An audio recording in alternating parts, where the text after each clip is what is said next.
যার বার্থডে তার জন্য এখন একটু গিফট কিনতে যাবো।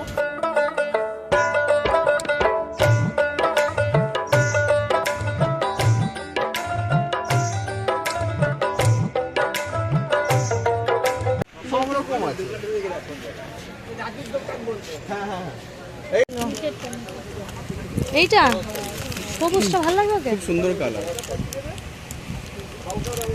আর নেই এই কটা কালার? হ্যাঁ এই মডেলটা আছে, অন্য মডেল আছে। অন্য মডেল কি দেখাবো? এই মডেলটা দেখো সামনে বোতাম। এটা হাফ হাতা তো? হাফ হাতা।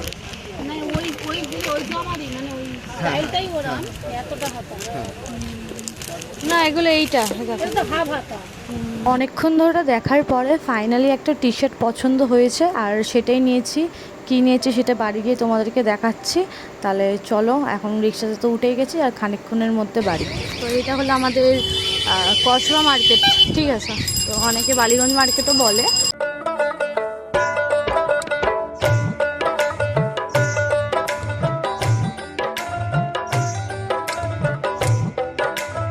হ্যাঁ বাবু, আমাদের নিমন্ত্রণ বাড়িতে খেতে দেবে তো রে? নিমন্ত্রণই তো করেনি, খেতে দেবে তো তোকে? হ্যাঁ হ্যাঁ, ওকে বাস দিলেই হবে, খেতে না লাগলেও হয়ে যাবে। এখানে একটা সমস্যা হয়েছে, এই নিমন্ত্রণ বাড়ি আসলাম আমরা, সেটা এখন তালা মারা, ঠিক আছে? এখানে বাচ্চাটা দাঁড়িয়ে আছে, কি করব এখন আমরা চিন্তা করছি দাঁড়িয়ে দাঁড়িয়ে। নিমন্ত্রণ বাড়িতে যে এত কষ্ট করে আসলাম, দেখতে পাচ্ছ পুরো ঘেমে ফেমে একাকার অবস্থা। তো নিমন্ত্রণ বাড়িতে যে আসলাম এত কষ্ট করে, বিনা নিমন্ত্রণে এসছে বলে তালা মেরে রাখবে? আর একটা জিনিস আছে, তোমাদেরকে ব্যাপারটা দেখাচ্ছি আমি জাস্ট। তালা মারা কিন্তু এখন কন্টিনিউ তালা মারা, ঠিক আছে? একটু অপেক্ষা করো, দেখাচ্ছি এর পরের রহস্যটা কি। বিনা নিমন্ত্রণে এসছে বলে এরম ভাবে স্ক্যাম করবে আমাদের সাথে, আমরা বুঝতেও পারছি না। মঙ্গলাদি আসছে এখানে, এখনো তালা মারা। ওই যে এখানে ও তালাটা খুলছে। হ্যাঁ বাবা, ঘরের মধ্যে তালা মেরে কে থাকে ভাই, কে থাকে ভাই? ব্যাপারটা হলো দিদি অনেক ভোরে কাজে গেছিলো, যেহেতু ও এসে ঘুমিয়ে পড়েছিল আর রূপমের পড়তে যাওয়ার আছে, ও তালা মেরে আমাদের এখানে একজনের কাছে চাবি রেখে চলে গেছিলো। তো দিদিকে ফোন করছিলাম, ও ফোন সাইলেন্ট করে ঘুমাচ্ছিল। তার যার কাছে চাবি রেখেছিলো তার সাথে দেখা হলো, সে আমাদেরকে চাবিটা দিয়ে তারপর গেল। তারপর আমরা দরজা খুলে বুঝলাম যে না, ও বাড়িতে তাহলে আছে। আমাদের বার্থডে বয় এসে গেছে। কে কে কে? আমি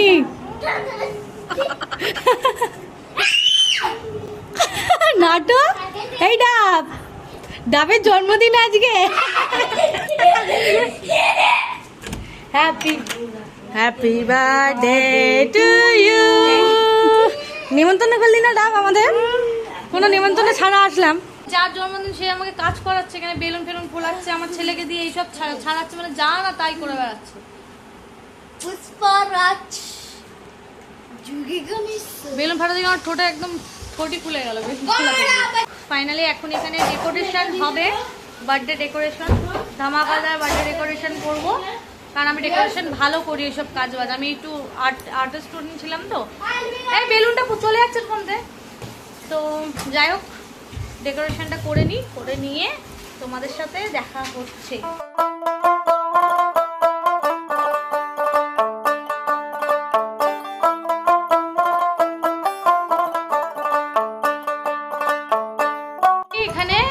ডেকোরেশন কমপ্লিট, ঠিক আছে? মানে খাটি মেরে পড়লে পুরো ঘেমে স্নান আমি এই গরমের সময়। তো চলো ডেকোরেশনটা দেখাই তোমাদের কেমন হয়েছে।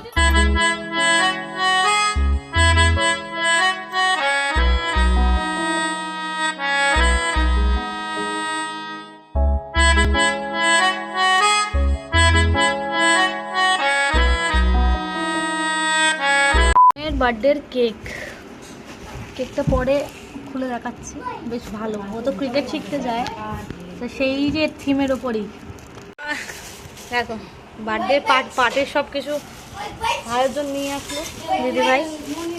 এখন রূপমের জন্য যে বার্থডে গিফটটা কিনলাম সেটা এখন রূপমকে দেওয়া হবে। রূপম, এনাও হ্যাপি বার্থডে।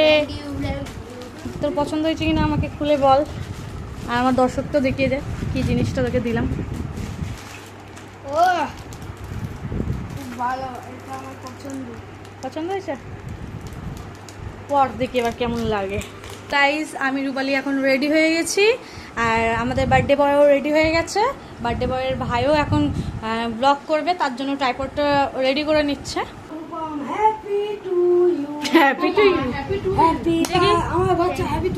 কেকটা খুলে দেখাও দর্শকদেরকে। আমার গিফট মাসির তরফ থেকে। কি বাক্সে কাঁকর বালি?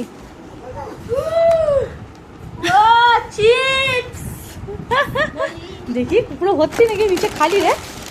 বাবা পুরোই তো ভর্তি। আমাকে দিস এক প্যাকেট। Happy birthday. ওহো দেখি মঙ্গলা দিক তরফ কত চকলেট।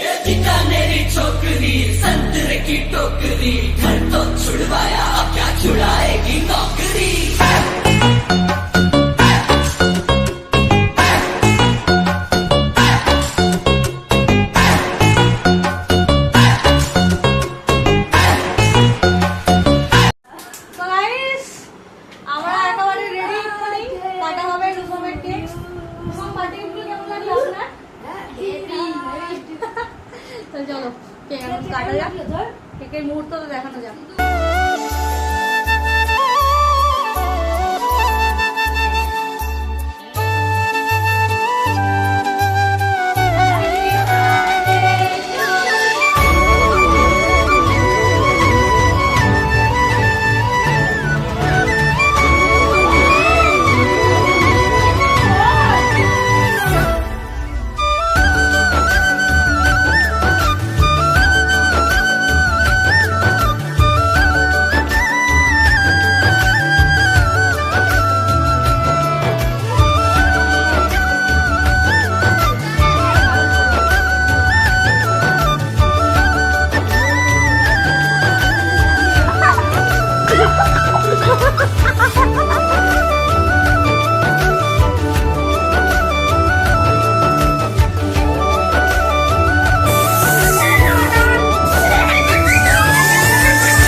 কেমন লাগলো তোমাদের অবশ্যই কিন্তু জানাবে।